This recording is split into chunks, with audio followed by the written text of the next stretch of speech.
falando um pouquinho da palavra dele nessa manhã. Como sempre, eu gosto muito de música e sempre ou encerro minha aula ou inicio a minha aula com uma música. E ao longo desses meses, quando a Márcia me convidou para dar aula, eu fiquei pensando sobre que tema utilizar para a aula de hoje. Então, eu vou iniciar com um cântico que, sem querer, eu estou dando continuidade na minha última aula, que eu falei sobre o fruto do Espírito, mas eu vou falar sobre somente um fruto hoje, que é o amor. Então, eu vou pedir para o Josué colocar esse cântico para a gente dar início à aula. Amém?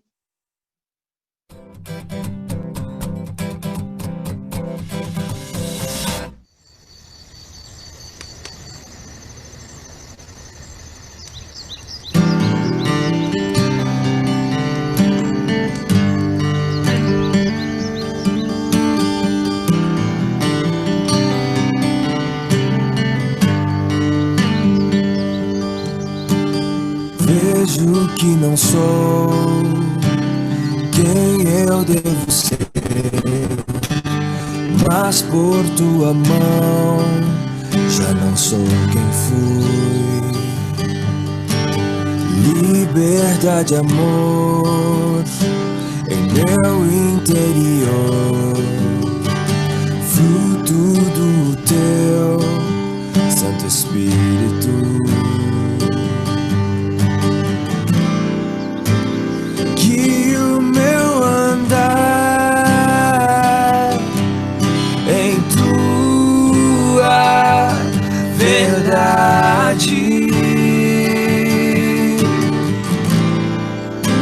A expressão do Filho faz crescer em mim. Nada vencerá teu amor. De paz encheu o meu coração. Vontade encontro no teu perdão. Novo sou, pois tua luz traz direção.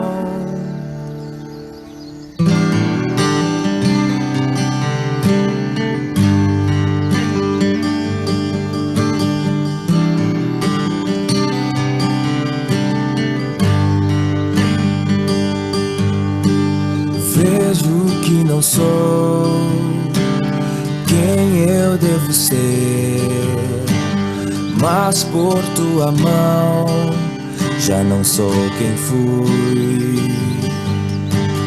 Liberdade, amor em meu interior, fruto do teu Santo Espírito. Que o meu andar em tua verdade, a expressão do Filho faz crescer em mim. Nada vencerá teu amor. De paz encheu o meu coração. Vontade encontro no teu perdão. Não sou, pois tua luz traz direção. E pra tua igreja servir, ver tua face no meu irmão, contemplar tua obra em nós, até o fim permanecer em teu amor.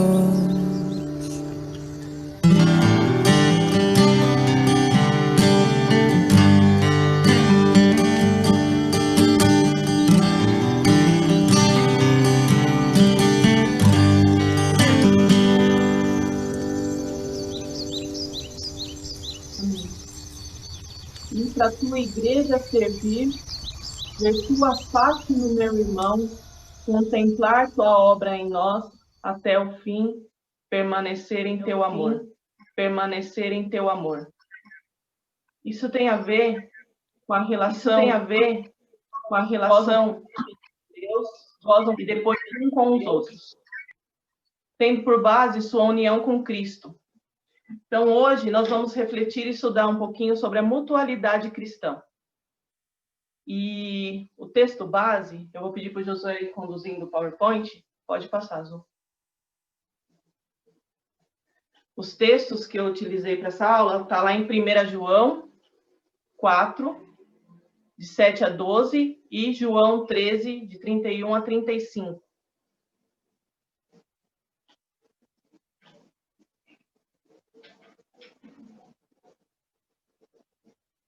Então, peço que os irmãos abram suas Bíblias e mais adiante nós vamos falar sobre esses dois textos.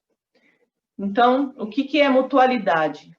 Mutualidade é a qualidade ou estado do que é mútuo. Reciprocidade, permutação, troca. Isso está lá no dicionário Aurélio. No Novo Testamento grego, eu coloquei aqui também o nosso post-it, né? Na aula passada, quando eu dei a última aula, eu coloquei vários post-its, que é onde eu coloco no meu computador, porque eu não posso esquecer, que é de importante. Então, isso eu coloquei aqui alguns post-its do que não esquecer no nosso dia a dia. Amem uns aos outros, sirvam uns aos outros, orem um pelos outros, perdoem mutuamente e levem o fardo um dos outros. No Novo Testamento grego, os imperativos de mutualidade, que são 36 imperativos de mutualidade, e eles nos ensinam sobre o que os cristãos devem fazer uns aos outros, uns a favor dos outros, mas também aquilo que devemos evitar de fazer uns aos outros, a fim de preservar o ambiente de unidade e comunhão. Mais adiante nós veremos alguns desses imperativos. E esses imperativos são caracterizados pelo pronome recíproco do grego alelon. Esse pronome, ele é derivado da palavra allos, onde é o outro da mesma qualidade, é o outro do mesmo tipo, portanto, a tradução comum para ele é uns aos outros. Então, na Bíblia grega, tudo onde tiver esse pronome alelon, alelos, quer dizer essa reciprocidade. Então, quer dizer o allos, o outro. Então, na Bíblia, todos esses imperativos que tiver a palavra com o pronome alelon, quer dizer que é a reciprocidade.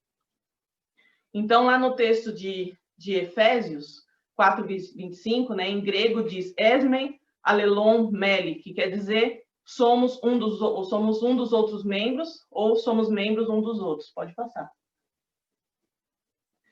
Portanto, podemos afirmar que a mutualidade é um estilo de vida afinado com os mandamentos do Novo Testamento, a respeito das coisas que os cristãos fazem uns com os outros a favor de um dos outros, para expressar o amor mútuo e a unidade. Então, nós vamos ver algumas características da mutualidade. Pode passar, amor. Pode ir lá para a mutualidade da fonte do amor. A mutualidade é fonte de amor. Não causa surpresa que o amor é a fonte da mutualidade, né? Então, ao colocar o amor em primeiro lugar, nós somos imitadores de Cristo. Quando alguém perguntou a Jesus quais eram os mandamentos da lei, ele respondeu com 2. Um que consta lá em Deuteronômio e o outro que consta em Levítico. E Jesus respondeu: ame o Senhor, seu Deus, de todo o teu coração, de toda a sua alma e de toda a tua mente. E este é o maior e o primeiro mandamento. E o segundo, igualmente importante: ame o seu próximo como a si mesmo.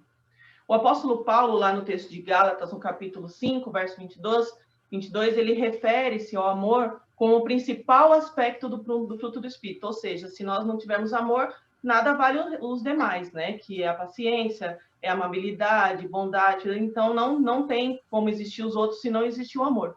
E Paulo, nesse texto, ele não fala deste amor apenas como sentimentos afetuosos, de ser gentil, mas da prova real e prática que nós nos amamos e nos aceitemos uns aos outros, ao cuidar, ao prover, ao socorrer, ao incentivar, a orar e apoiar de maneiras objetivas, mesmo a um alto preço, ou também quando é doloroso fazer, né? Então, em outras palavras, o amor é uma ação. E é o motivo pelo qual o apóstolo Paulo fala desse tipo de amor como o principal aspecto do fruto do Espírito em nós. Então, lá no texto de 1 João 4, de 7 a 12, também considera esse amor um indício. De acordo com João, quando os cristãos amam uns aos outros, eles evidenciam algumas realidades de extrema importância, que é o amor mútuo, a evidência de Deus e a evidência em favor de Jesus. Então, nós vamos ver cada um desses itens. Então, eu peço que os irmãos abram suas Bíblias em 1 João 4, de 7 a 12. 1 João 4, de 7 a 12. Eu estou usando a Nova Almeida atualizada, a versão que eu estou usando da Bíblia. Deus é amor. Amados, amemos uns aos outros, porque o amor procede de Deus. E todo aquele que ama é nascido de Deus e conhece a Deus, pois Deus é amor. Nisso se manifestou o amor de Deus em nós, em haver Deus enviado seu Filho unigênito ao mundo, para vivermos por meio dele. Nisto consiste o amor. Não em que nós tenhamos amado a Deus, mas que ele nos amou e enviou o seu Filho como propiciação pelos nossos pecados. Amados, se Deus nos amou de tal maneira, nós também devemos amar uns aos outros. Nunca ninguém viu a Deus. Se amarmos uns aos outros, Deus permanece em nós e o seu amor é em nós aperfeiçoado. Pode passar. Então, o amor mútuo, ele é evidência de Deus, né? Um dos versículos mais conhecidos da Bíblia é o João 3,16. Deus amou o mundo de tal maneira, é o anterior. Deus amou o mundo de tal maneira que deu o seu único filho para que todo aquele que nele crê não pereça, mas tenha a vida eterna. E como é o caso de todos os versículos bíblicos, né, é muito importante nós analisarmos o texto pelo contexto. Então, nós vamos conversar sobre todos esses versículos que nós lemos agora aqui no texto de João. Então, primeiramente, Deus é fonte de amor, versos 7 e 8. Amados, amemos uns aos outros, porque o amor procede de Deus. E todo aquele que ama é nascido de Deus e conhece a Deus. Quem não ama, não conhece a Deus, pois Deus é amor. Então, João afirma aqui que o amor procede de Deus. Todo amor humano flui de Deus, porque ele é a fonte de todo amor. Uma vez que o amor é a sua natureza e seu ser, portanto, tudo que Deus faz ou diz é a expressão do teu amor. Então, a atitude de Deus e o seu modo de agir em relação à sua criação é inteiramente amor. Ou como se diz lá no Salmo 145, o Senhor é bondoso em tudo que faz, o Senhor é cheio de bondade, está lá no Salmo 145, versos 13 a 17. Então, sem dúvida, essa passagem nos fala de uma realidade gloriosa a respeito de Deus. E João, neste texto, ele está se dirigindo diretamente aos seus leitores. E conforme o seu argumento central, quem não ama os outros não está ligado a Deus, que é a fonte de todo amor. Então, de fato, não conhece a Deus e não é filho de Deus, ok?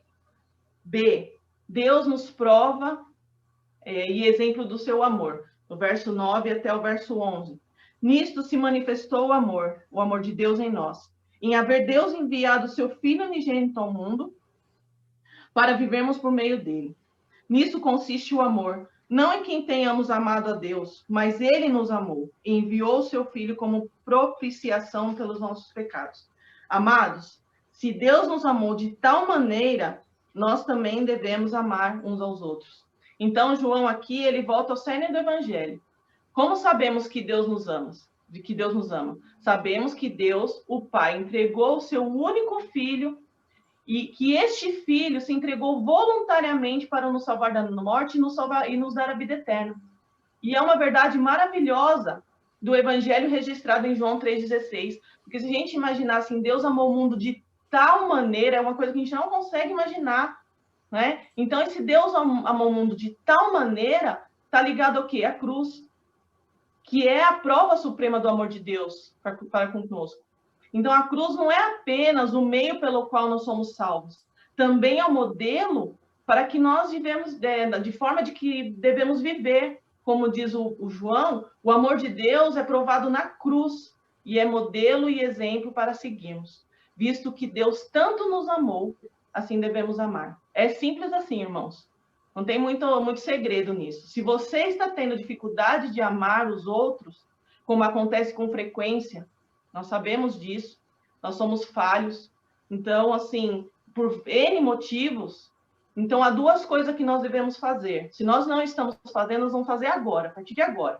Primeiro, ir até a fonte do amor, que é o próprio Deus, e pedir para que ele seja preenchido, nossa vida, nosso coração, seja preenchido pelo Espírito Santo, pelo amor divino. E segundo, devemos olhar para o modelo do amor, a cruz de Cristo, e seguir o exemplo dele. Em seguida, João vai um passo mais adiante e faz uma declaração ainda mais forte sobre o que acontece quando os cristãos amam uns aos outros. Lá no verso 12. Ninguém nunca viu Deus. Se amarmos uns aos outros, Deus permanece em nós e o seu amor é em nós aperfeiçoado. Ninguém jamais viu a Deus, escreve João. Mas se amarmos uns aos outros, Deus permanece em nós e o seu amor chega em nós. A expressão plena, Jesus fala aqui nesse versículo de 1 João 4,12. Então, nesse sentido, portanto, João diz uma verdade ao declarar: ninguém jamais viu a Deus, contudo, contudo, então, nós temos que amar o nosso irmão, porque por meio deste amor nós vamos estar refletindo a Deus. Então, essa é a segunda vez que João escreve isso. A primeira vez que ele escreveu lá no seu evangelho, lá no evangelho de João, logo no início, quando ele fala sobre a maravilha de como a palavra eterna de Deus entrou no nosso mundo, no espaço e tempo, o logos de Deus, o verbo. Então, ninguém jamais viu a Deus. Ele fala lá em João 1,18, ele diz assim: ninguém jamais viu a Deus, mas o Filho único que mantém comunhão íntima com o Pai o revelou.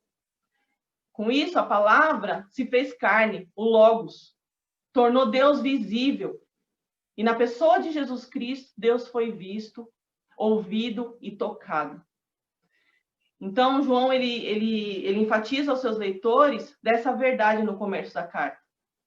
Proclamamos a vocês que existia desde o princípio aquele que ouvimos lá em João 1:1. Proclamamos a vocês que existia desde o princípio aquele que o ouvimos, vimos com nossos próprios olhos e tocamos com nossas próprias mãos. Ele é a palavra da vida, que está lá em 1 João 1:1. Deus, que em si mesmo é invisível, foi visto na vida terrena através de Jesus Cristo. Como o próprio Jesus Cristo disse, em João 14:9, quem me vê, vê ao Pai. Então, talvez algumas vezes nós pensamos, certo? Que bom que foi para aquela época, né? Os apóstolos que andaram com Cristo quando ele estava aqui na Terra e tiveram aquela oportunidade extraordinária de ver o Deus invisível na pessoa da vida de Jesus Cristo. Mas, irmãos, se amarmos uns aos outros, Deus permanece em nós e o seu amor chega em nós como expressão plena. Então, no texto de João, ele deixa implícito, né, que o nosso amor mútuo torna visível o amor de Deus, onde o próprio Deus se torna visível quando seus filhos amam uns aos outros. Ainda que o mundo lhes diga que façam o oposto, o mundo não quer esse amor, o mundo não quer essa reciprocidade, o mundo quer mesmo que a gente seja contra um ao outro. Nós vivemos ainda mais nesse tempo que eu estou sentindo isso mesmo, que a falta de tolerância, como todo mundo está vivendo um momento difícil, um momento novo na vida, a intolerância está aumentando cada vez mais. Então, o mundo não quer os filhos, o mundo não quer essa tolerância, o mundo não quer o amor, o mundo não quer uns aos outros. Então, existe esse egoísmo, né? Mesmo que o mundo diga o oposto. Então, qual é a nossa missão? A nossa missão consiste em sermos discípulos e fazermos discípulos, compartilhando e vivendo as boas novas do Evangelho, do amor de Deus, ao mostrar como ele transforma nossas vidas e os nossos relacionamentos. Amém? Então, o próximo tópico, O amor mútuo é evidência em favor de Jesus, que está lá no texto, que os irmãos abram lá em João, no capítulo 13, a partir do verso 31. Então, nós vamos ler do verso 31 até o verso 35. Quando Judas saiu, Jesus disse: Agora foi glorificado o Filho do Homem, e Deus foi glorificado nele. Se Deus foi glorificado nele, também Deus o glorificará nele mesmo. E ele o glorificará imediatamente. Filhinhos, ainda por pouco tempo estou com vocês. Vocês vão me procurar. Mas o que eu disse aos judeus, também agora digo a vocês. Para onde eu vou, vocês não podem ir. Eu lhes dou um novo mandamento, que vocês amem uns aos outros. Assim como eu os amei, que também vocês amem uns aos outros. Nisto, todos conhecerão que vocês são meus discípulos, se tiverem amor uns aos outros. Então, se existe algo primordial e essencial para a mutualidade cristã, é nos tornarmos cada vez mais semelhantes a Jesus. E deve ser o amor ao próximo. E é o motivo pelo qual o apóstolo Paulo fala desse tipo de amor como o primeiro sinal que Deus está operando em nossas vidas. O primeiro aspecto do fruto do Espírito de Deus em nós é o amor. E João também considera esse amor um indício. Então Jesus disse: por isso agora eu lhes dou um novo mandamento. Amem uns aos outros. Assim como eu vos amei, vocês devem amar uns aos outros. Se o seu amor um pelos outros provará ao mundo, e se você amar uns aos outros, seu amor provará ao mundo que vocês são meus discípulos. Então, quando os cristãos amam uns aos outros, mostram que pertencem a Cristo. Voltam o foco somente para Jesus. E o amor cristão é incrivelmente transformador em muitos contextos. É tão surpreendente que só pode ser a obra de Cristo, não pode ser obra mais de ninguém. O mundo não quer enxergar isso. Mas o amor, ele é surpreendentemente obra do Criador, é obra do nosso Senhor. E é o poder do Evangelho, é o fruto do Espírito. Então, que aspecto essencial é esse? É o próprio amor, é o fruto desse amor. Então, quando os cristãos amam uns aos outros, provam que têm a vida eterna, provam que têm a fé salvífica, provam que Deus é real, provam que são verdadeiros seguidores do Mestre. Mas, e quando não o fazem? O que isso prova? Vamos pensar? Totalmente oposto de tudo que a gente está conversando até agora. Então, isso não é uma atitude, não é uma prática cristã. Eu peço que os irmãos abram suas Bíblias também, no texto de Colossenses 3,16. É um texto, todos os textos que eu estou lendo aqui são textos conhecidos pelos irmãos. Colossenses 3,16. Que a palavra de Cristo habite ricamente em vocês. Instruam e aconselhem-se mutuamente em toda sabedoria, louvando a Deus com salmos, hinos e cânticos espirituais com gratidão no coração. Eu iniciei uma leitura essa semana de um livro do James K. Smith, um teólogo que chama esse livro aqui, Você é Aquilo que Ama. É um livro muito interessante, já estou até terminando a leitura dele, que ele é muito gostoso de ler. E ele fala sobre esse texto de Colossenses 3,16, que ele diz assim: o apóstolo Paulo descreve e soa como, digamos, o culto da igreja, aquele corpo para o qual somos chamados. Agora, estamos em posição de ver a conexão, revestindo-nos do amor de Cristo e vestimos a virtude do amor ao deixar a palavra de Cristo habitar em nós com abundância, ao ensinar, exortar uns aos outros, ao cantar salmos, hinos e cânticos do Espírito. E as práticas do culto cristão treinam o nosso amor. As práticas do culto cristão treinam o nosso amor. Ele fala que nós temos o poder espiritual do hábito, fala esse livro aqui.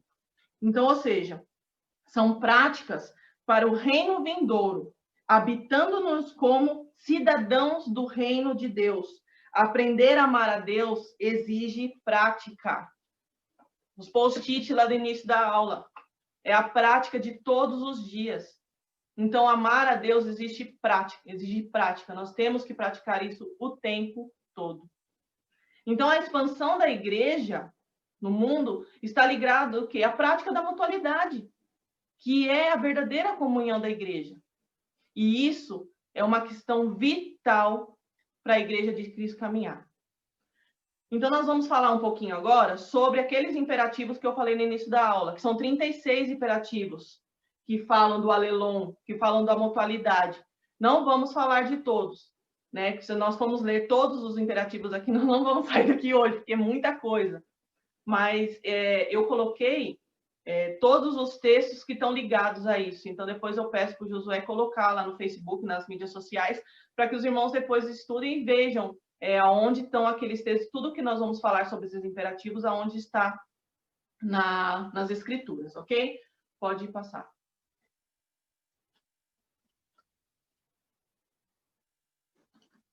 Então, a mutualidade, ela valoriza o relacionamento. Ela é a valorização do relacionamento. Pode passar.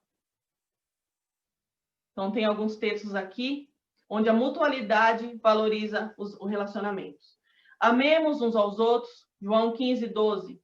Aceitem uns aos outros, Romanos 15:7. Saúdem uns aos outros, Romanos 16:16. Sujeitem-se uns aos outros, 1 Coríntios 12, de 24 a 25. Sujeitar-se, conformar-se, obedecer, Efésios 5, 21. Suportem-se uns aos outros, Efésios 4, 2. Pode passar.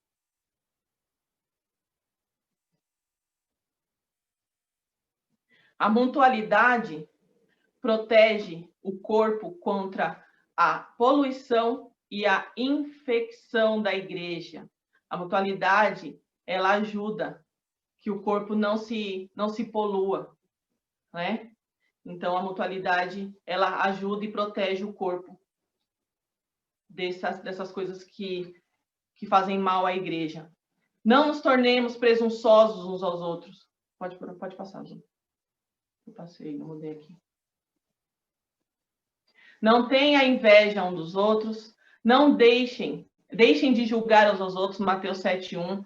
Não queixem uns aos outros. Não falem mal um dos outros. Não mordam, isso está na Bíblia. Não mordam ou devorem uns aos outros, Gálatas 5:14. Não provoquem uns aos outros, Colossenses 3:9, 10. Não mintam uns aos outros. Confessem seus pecados uns aos outros. Perdoe-se mutuamente. Pode passar. A mutualidade contribui para o crescimento um dos outros. Pode passar, eu estou olhando por aqui. Edifiquem-se uns aos outros, Romanos 14:19. Ensinem uns aos outros, Colossenses 3:16, que nós acabamos de ler. Encorajem uns aos outros, Hebreus 3, 12 e 13. Aconselhem uns aos outros, Romanos 15:14.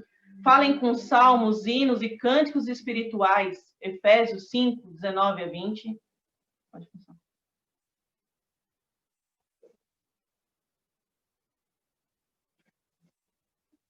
A mutualidade contribui para o serviço de uns aos outros.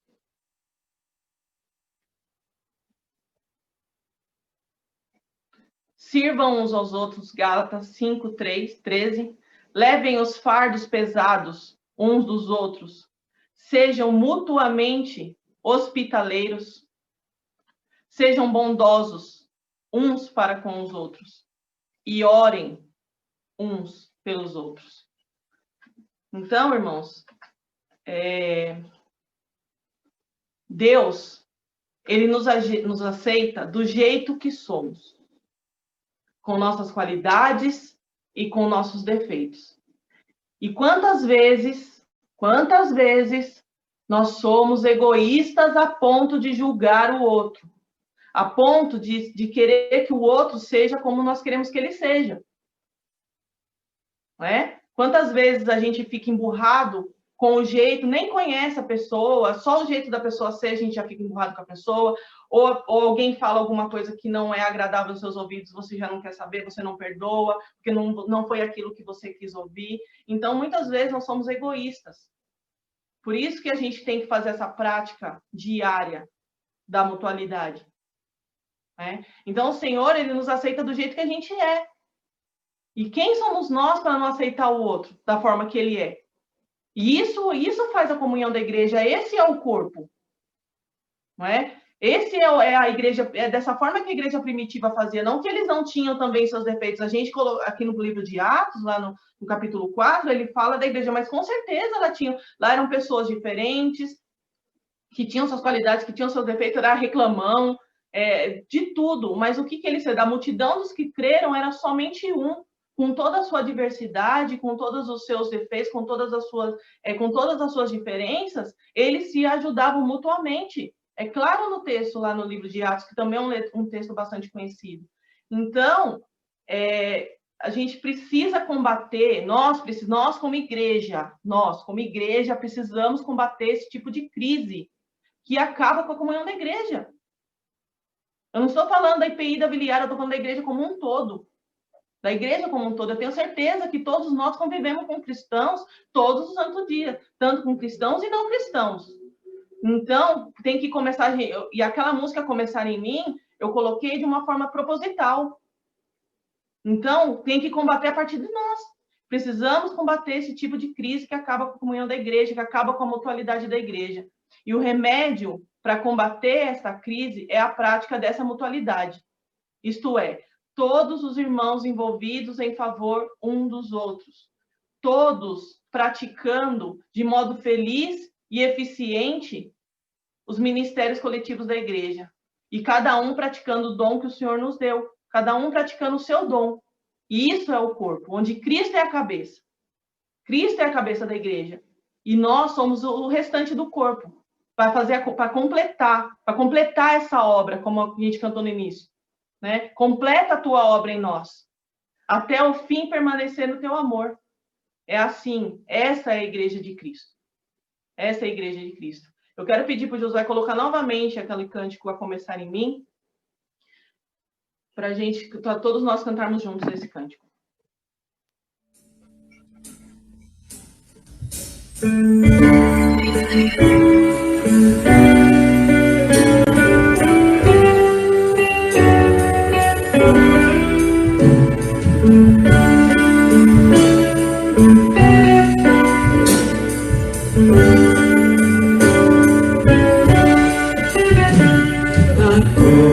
Começar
Eu quero agradecer pela essa oportunidade e que possamos ter essa prática diária da mutualidade em nossos corações.